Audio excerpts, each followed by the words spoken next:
بزرگ عالم تھے حضرت مولانا خادم حسین صاحب رضوی۔ مولانا خادم حسین رضوی رحمۃ اللہ علیہ کو لوگ صرف تحریک لبیک کے حوالے سے جانتے ہیں، حالانکہ ان کا جو کیریئر ہے وہ بہت پرانا ہے۔ مولانا بنیادی طور پر ایک استاد تھے، ایک شیخ الحدیث تھے۔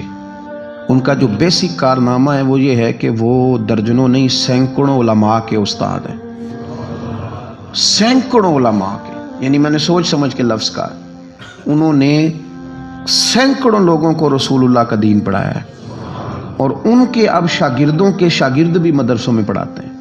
مولانا ایک بڑے غریب سے سادے سے گھرانے میں وہ پیدا ہوئے تھے، انہوں نے بڑی سادہ اور آخر تک زندگی انہوں نے وزاداری والی گزاری، سادگی والی گزاری، حسین گزاری۔ کسی شخص کے ایک ہوتا ہے کسی کے نظریے سے اختلاف کرنا، ایک ہوتا ہے کسی کے طریقہ کار سے اختلاف کرنا۔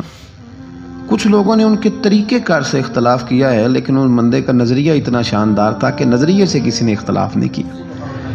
لوگوں نے یہ ضرور کہا کہ یہ فلانی بات اس طرح ہو جاتی تو ٹھیک تھا، لیکن یہ سب نے کہا کہ بندہ بات ٹھیک کرتا ہے۔ نظریے سے، فکر سے لوگ مطمئن ہو جائیں کسی زندہ کیا رہتا ہے؟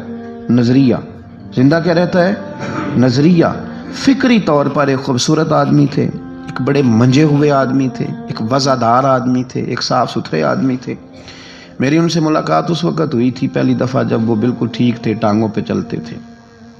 ان کے جو استاد گرامی تھے حضرت مولانا عبدالحکیم صاحب شرف قادری رحمۃ اللہ علیہ، بہت جید عالم تھے۔ میں ان کو ملنے کے لیے جاتا تھا تو حضرت بھی وہاں پڑھایا کرتے تھے لاہور جامعہ نظامیہ میں، تو وہاں ان سے پہلی ملاقات ہوئی۔ پھر انہوں نے جو جماعت سب سے پہلے بنائی تھی اس کا نام تھا انجمن فدایان ختم نبوت۔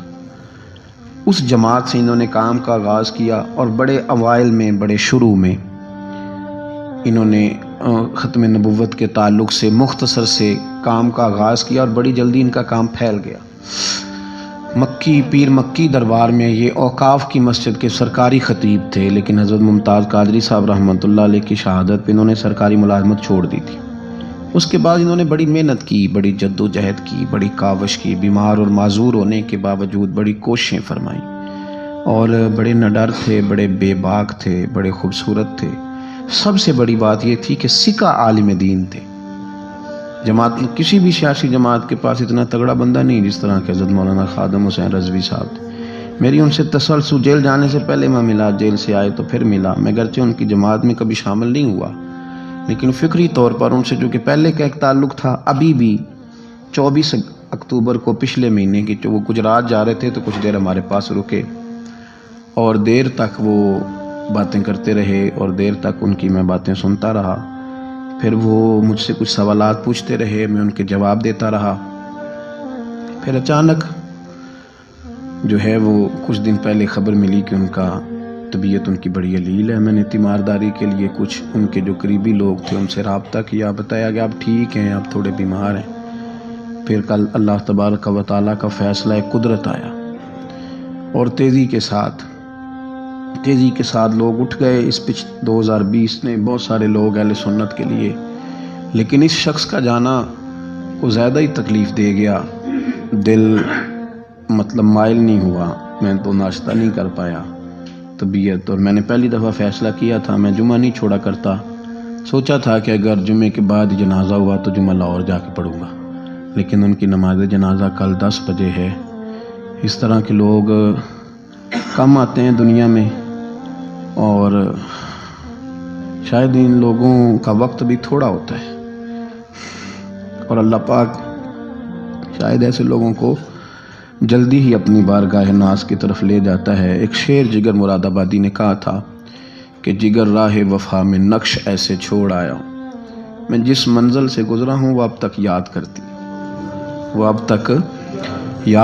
ہے۔ اور مجھے نا ایک دفعہ کسی شخص نے کہا کہ آپ کے خاندان کا قبرستان کہاں کر کے ہے؟ لوگ لکھنے والے جو لوگ ہوتے ہیں وہ پوچھتے رہتے ہیں کہ اس بندے نے کیا وصیت کی ہے، تحریری والے لوگ۔ تو میں نے انہیں کہا کہ قبر بھی بانی جائے گی۔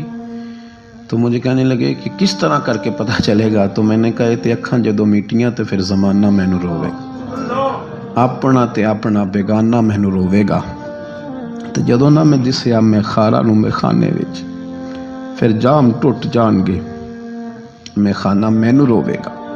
کئی لک لک رون گے تو کئی بک بک رون گے، گلیاں دا یانا تے سیانا۔ یہ الگ بات ہے کہ بے قدراں کچھ قدر نہ جاتی، کیتی خوب تسلی ہو، دنیا دار تے پجاری زر دے، اتے آندے گل ٹلی ہو، بک بک روسا نکھیاں تکیو وے خویلی کلی ہو، کوچ نصیر اساں جدوں کیتی پے جانی تھر تھلی۔ یہ بڑے قیمتی وجود کے لوگ ہیں، اللہ کریم ان کو اپنی خاص رحمتوں سے مالا مال فرمائے۔